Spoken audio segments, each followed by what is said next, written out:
Assalamualaikum warahmatullahi wabarakatuh. Alhamdulillahirrahmanirrahim. Semoga kita senantiasa dalam kesehatan dan keberkahan. Oke. Pada tahun ajaran baru ini, di tahun 2023-2024, kita akan memulai belajar Master Camp yang akan banyak kita gunakan dalam pembelajaran di CNC, baik puput maupun nanti di freeze CNC atau milling CNC. Kali ini kita akan memperkenalkan software Mastercam ini secara umum. Jadi nanti pada bagian-bagian yang terpenting yang akan kita bahas dan kita lakukan contoh-contoh penggunaannya. Oke. Ketika sudah terbuka programnya seperti ini, namanya ini di tampilan desktop, tampilan awal program.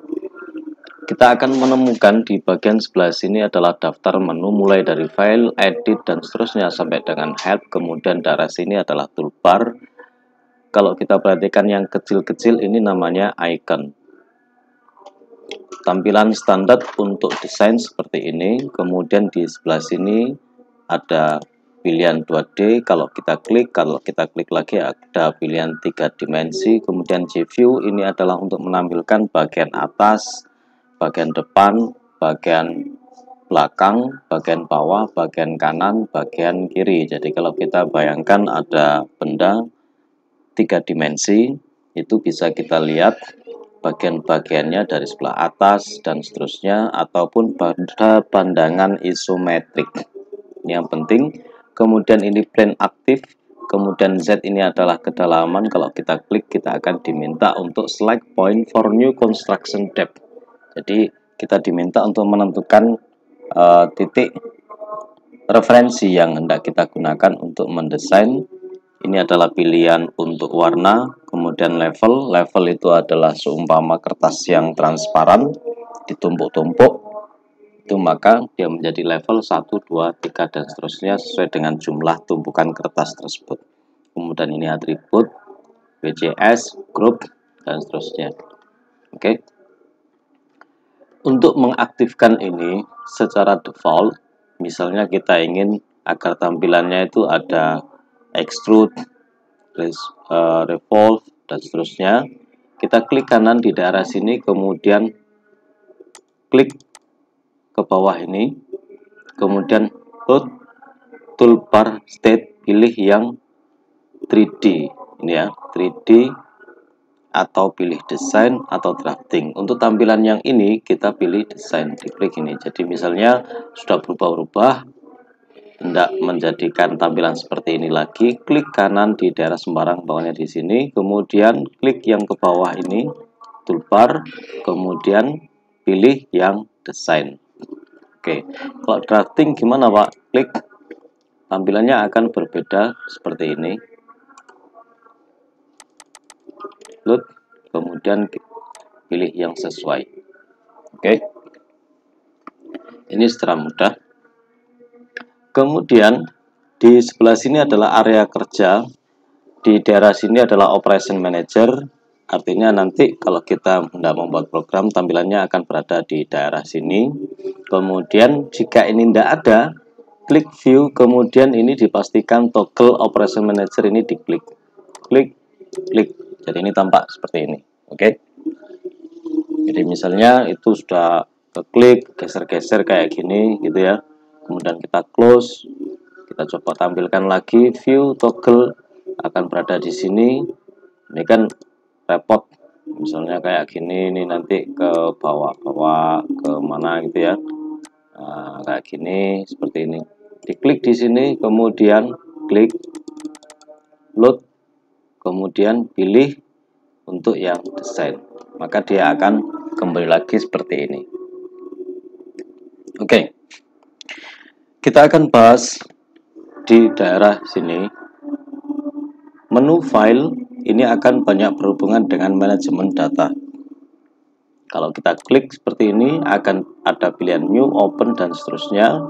Kemudian di sebelah sini adalah file yang terakhir sekali kita buka.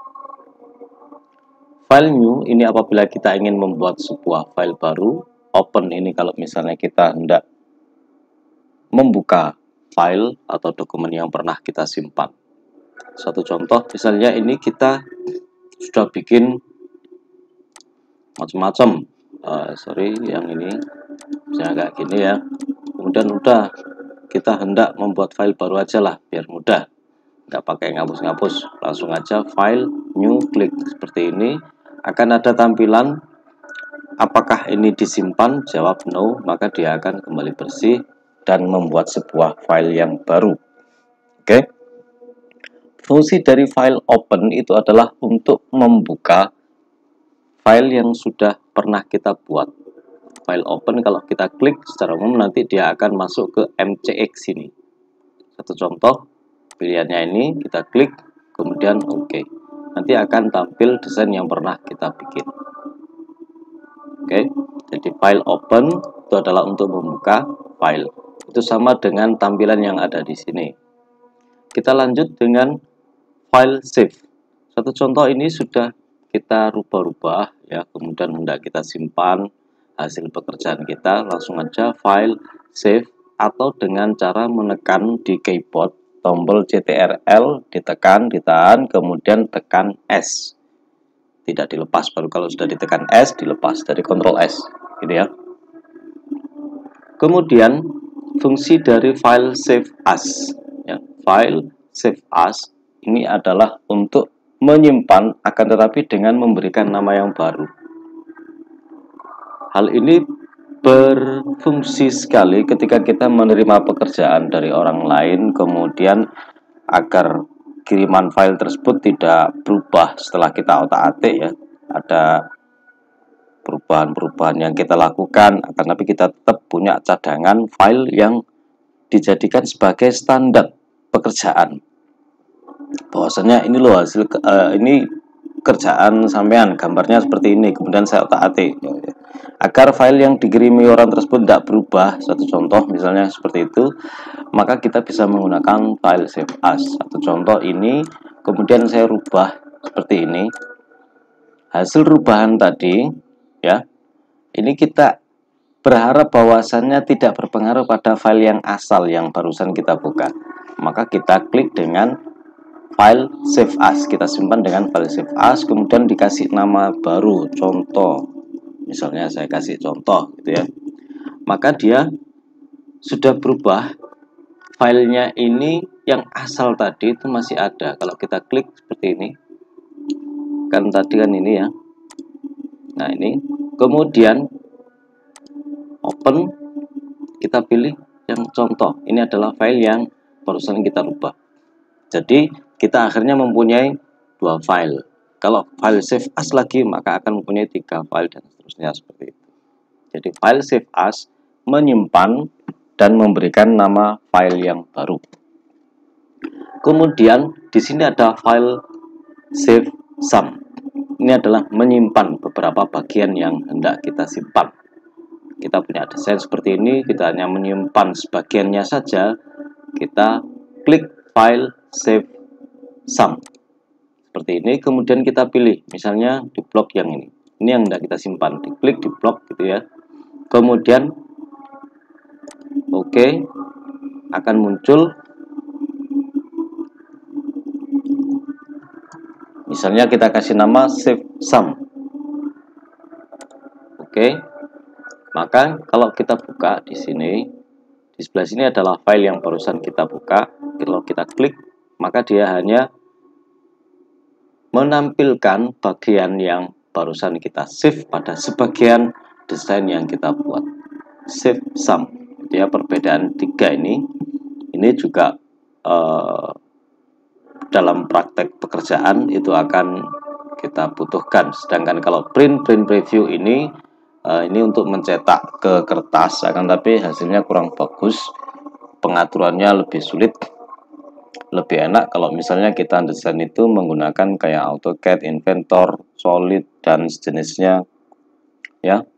Banyak sekali software yang bisa kita gunakan untuk membuat desain 2D maupun 3 dimensi. Jadi intinya ini kalau kita mencetak ke kertas, tapi tidak kita sarankan digunakan karena nanti pengaturannya nanti akan lebih sulit, hasilnya kurang maksimal gitu ya. Tapi apakah bisa digunakan? Ya bisa saja ya.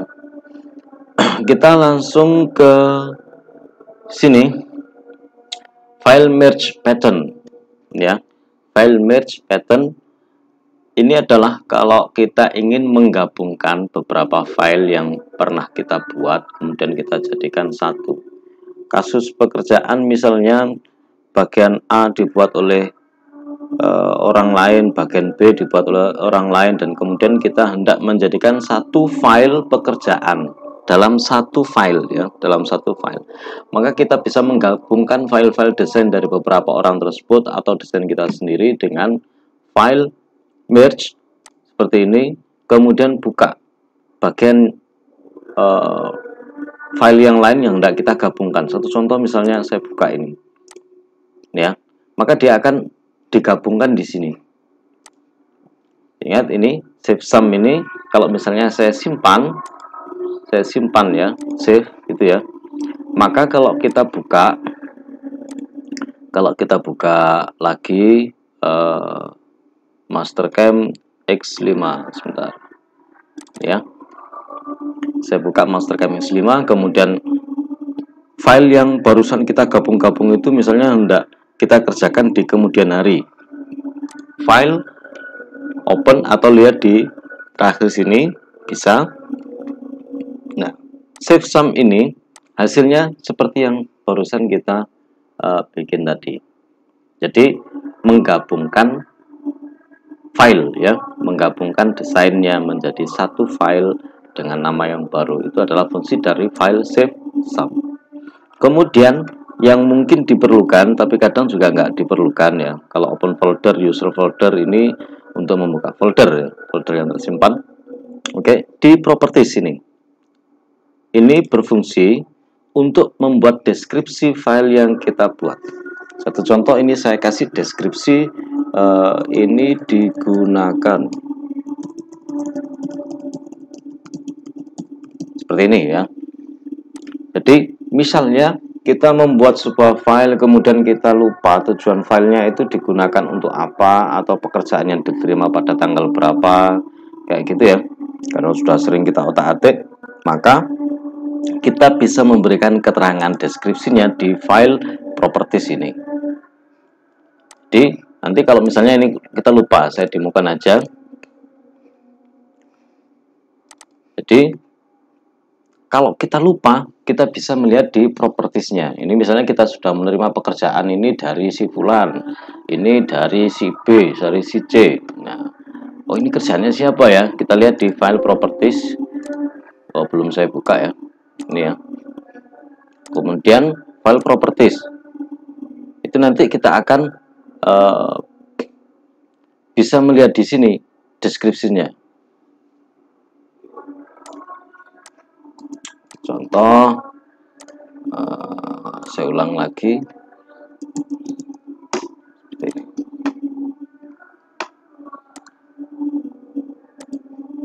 Ya. Jadi kalau kita simpan, kita buka lagi, kita lihat di deskripsinya.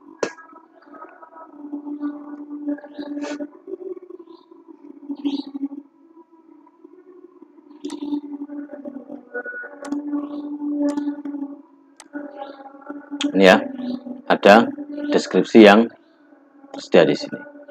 Pak, apakah ini penting? Ya nggak penting-penting banget kan, gitu kan ya, nggak penting-penting banget. Soalnya ini juga bisa kita bermain di folder. Jadi itu menu file, kemudian exit ini adalah untuk keluar, bisa kita klik ini atau kita klik ini, X ini atau ALT F4 di keyboard. Semoga penjelasan ini bermanfaat. Mari kita sama-sama belajar. Assalamualaikum warahmatullahi wabarakatuh.